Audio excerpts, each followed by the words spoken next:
Hi guys, and welcome back. Today we're going to discuss 5 strategies or must-dos for how to get fit and stay fit, especially if you're over 40. Our first strategy or must-do is we must have a balanced approach. What I mean by a balanced approach is we're relating to the 4 components of fitness. So the first component of fitness is flexibility or mobility, which means we basically need to move well and move often before starting to lift heavy weights. So if you're not sure, that should be driven by assessment. And in the description box, I'll put a couple of assessments so you guys can maybe get some feedback on your level of flexibility or quality of movement. Our second component is our muscular capacity. And that is basically a continuum. So on one end of the spectrum, we have the ability to lift something heavy once, right? For example, a heavy deadlift. On the other end of the spectrum, we have sub-maximal loads repeated over time, so it'd be more of an endurance. Basically what that means is to be fully fit is we need to have access to this full range or spectrum of our muscular capacity in order to have a long life of independence. So the stronger you are now and the longer you can maintain it, means you're going to live a better and longer quality of life. Our third component of fitness is our cardiovascular system. And it's very important that we make sure we do our cardio in our training because it's going to facilitate on building a capacity. So the better capacity we have, the longer we can train, the harder we can train, but it's also going to help us facilitate with recovery. Having a healthy body composition is our fourth component of fitness. And we want to focus on body composition versus weight, because you could actually be the same weight you were 10 years ago. Doesn't necessarily mean you have the same level of lean muscle mass, bone density, and fat mass. So we want to be focusing on composition versus what the scale says. Our second strategy or must do is having the proper mindset, or maybe even adjusting your mindset.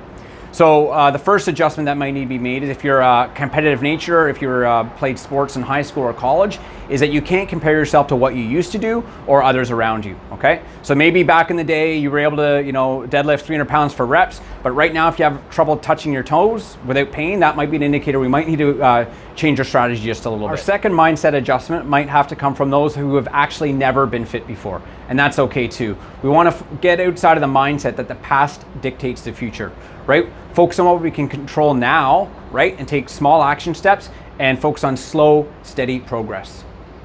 So what this all comes down to is an overarching concept called a growth mindset. And what it basically means is no matter what stage of life we're in, we're all capable of learning, growing, and progressing at any skill. So the same thing can be applied for fitness. I'd highly recommend you check out the book called Growth Mindset by Carol Dweck. I will put that in the description notes. Our third strategy or must do is we must train smarter and we must train more often. Yes, I did say more often. As we age, guys, we need to even train more often because we are basically meant to move. As we're older, we probably have more stress in our lives. We're probably actually sitting more. So we should be moving every single day. So we can also be strategic about this in the sense that we can plan our, when we have our busier days, we want to make sure that we do our interval training or more intense workouts because they would last lesser in duration. And then when we have time on the weekends or when our schedule allows, that we would do our maybe our weight training sessions or our recreational activities. Go back to the same concept I said many times, guys. Consistency beats intensity every single time. So when it comes to training smarter, we need to really pay attention to how our bodies are feeling during our workouts or after our workouts. It comes down to as our bodies don't recover quite as efficiently as we did when we were younger. So we really need to pay attention to what we're doing. If there's any pain during our workout, we need to make adjustments, right? So either change the exercise, change the angle of what we're doing with the exercise, slow down the tempo, or stop 1 or 2 reps shy of failure.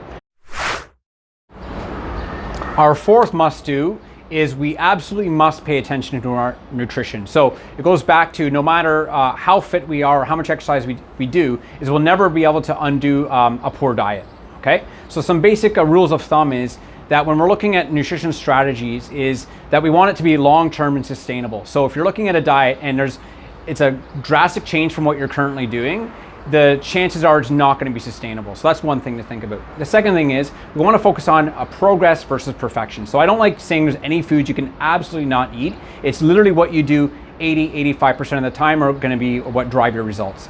So when it comes to nutrition, I don't care what diet you're on, there's 3 things you want to ask yourself is, does that nutrition plan make you look better, perform better, and feel better? Okay, all those 3 things must be into consideration, okay? And treat it as a journey, right?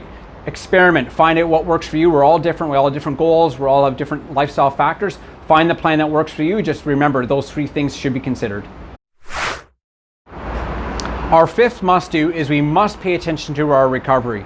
One of my favorite strength coaches of all time, Charles Poliquin used to say is you can only train as hard as your body's ability to recover. And that's even more true as we age. As we age, we don't recover as efficiently, we don't produce as much collagen. So what we need to do is we need to help it recover. So when it comes to recovery, sitting on the couch all day watching movies or watching football doesn't cut it, unfortunately. So we need to be more interactive and engaged with the process. So things like, again, making sure you're getting at least 7 to 8 hours sleep, yoga practice, a daily movement practice, soft tissue work, going for massages, meditation, all that kind of stuff is going to come together and help you move better and move well. And that's the key, is we need to be moving daily.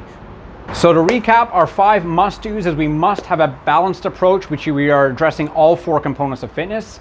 Second thing is we must address our mindset, which means we want a growth mindset where we're focusing on strategy, effort, and progress. Third thing we have to keep in mind is we must train more often, but also be smart about it.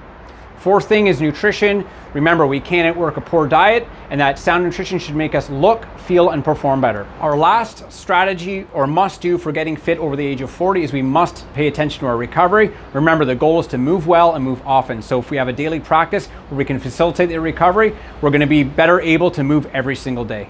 So thank you so much for watching this video, guys. Hopefully you found some of this information useful. Please don't hesitate to comment with any feedback, and don't forget to subscribe. Thank you.